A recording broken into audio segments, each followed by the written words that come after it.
Pak Joko Widodo, Presiden ke-7 RI, mohon tidak mencari muka. Buset, baru detik awal Bonyamin langsung sudah kasih bokem. Pum. Jangan cari muka katanya. Emang bener sih kalau dulu kamu yang ngerusak sistemnya lewat revisi 2019 sekarang mau sok-sokan jadi pahlawan kesiangan. Rakyat nggak amnesia kali ya. Pada isu Undang-Undang KPK yang nyata-nyata dirubah pada masa beliau, yaitu tahun 2019.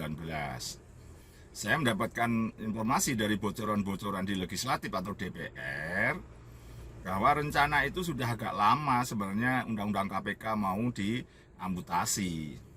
Tapi DPR sebagian membocorkan kepada saya bahwa belum berani karena belum dapat lampu hijau dari istana. Nah, pada tahun 2018 itu sudah mulai ada lampu hijau, maka DPR berani melakukan pembahasan dengan super kilat. Bahkan pengambilan keputusannya pun dengan cara aklamasi yang dipaksakan. Padahal itu harusnya voting karena ada 2 fraksi yang tidak setuju. Nah, karena prosesnya itu di DPR tetap harus bersama eksekutif, bersama pemerintah pembahasannya. Jika Pak Jokowi tidak setuju, mestinya ada 2 hal yang bisa dilakukan waktu itu. Tidak mengirimkan perwakilan pemerintah untuk membahas bersama DPR. Tapi nyatanya kan dikirim utusan untuk membahas bersama DPR. Nah, ini poin paling jahat tapi nyata. Narasi nggak tanda tangan. Itu cuma gimmick murahan. Bonyamin bongkar kalau pemerintah tetap kirim utusan ke DPR.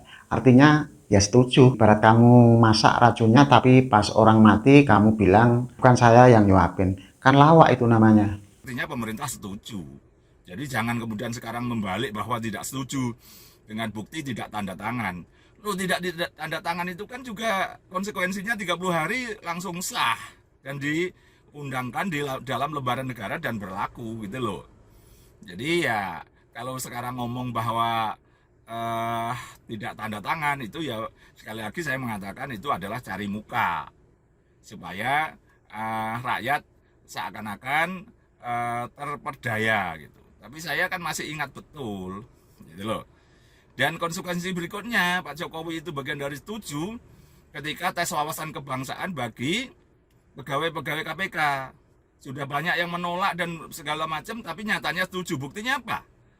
Ya, lembaga-lembaga di bawahnya setuju. Menpan RB, terus BKN, itu ya setuju juga melakukan tes itu.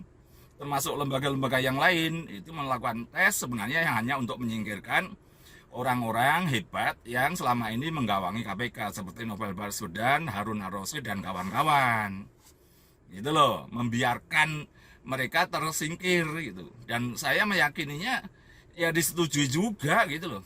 Karena mereka ini beberapa lembaga dan itu juga termasuk diorkestrasi oleh Pak Firly Bahuri waktu ketua KPK. Jadi saya yakin penyingkiran ini diketahui atau setidaknya dibiarkan oleh Pak Jokowi. Jadi ini sesuatu yang kalau sekarang mengatakan setuju dikembalikan, lah ngapain dulu? Dengerin ini, indeks korupsi kita anjlok parah gara-gara amputasi UU KPK. Ini, daya rusaknya luar biasa. Sekarang baru teriak setuju balik ke UU lama, itu namanya sudah telat sejuta tahun bahwa kerusakannya sudah sistemik. Dirubah. Beliau harus tahu bahwa perubahan undang-undang KPK itu daya rusaknya sangat hebat. Indeks persepsi anti korupsi kita itu kan sangat jatuh terus di bawah 40 setelah undang-undang itu dirubah. 37, 34, kembali lagi 34. Ya, kayak gitu itu kan ini daya rusaknya perubahan undang-undang KPK yang disetujui zaman Pak Jokowi. Diinisiasi zaman Pak Jokowi gitu. Meskipun tidak tanda tangan sekali lagi kan itu hanya suatu yang seperti membodohi kita semua gitu loh.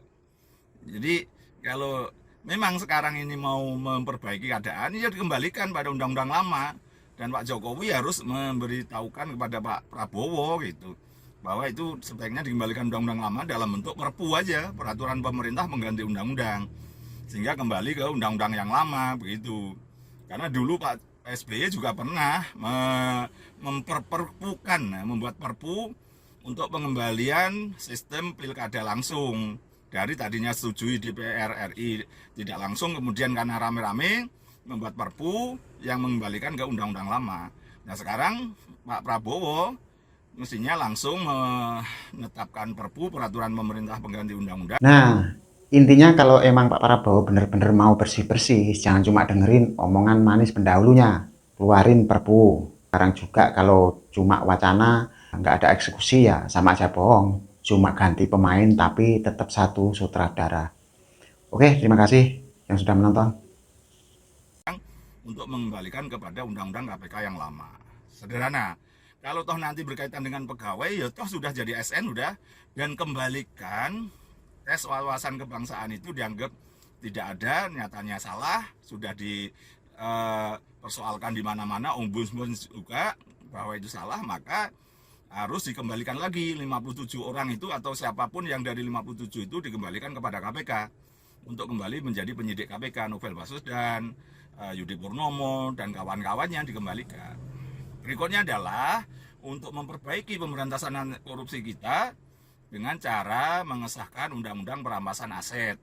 Kalau DPR juga nggak jelas-jelas juga, maka Pak Prabowo harus menyatakan perpu juga, peraturan pemerintah mengganti undang-undang untuk mengesahkan undang-undang perampasan aset. Jadi hanya dengan itu bahwa pemberantasan korupsi kita bagus. Tidak cukup dengan mengembalikan undang-undang KPK lama, tapi juga harus dibarengi pengesahan undang-undang perampasan aset. Karena kalau koruptor ini tidak dimiskinkan, tidak akan takut gitu.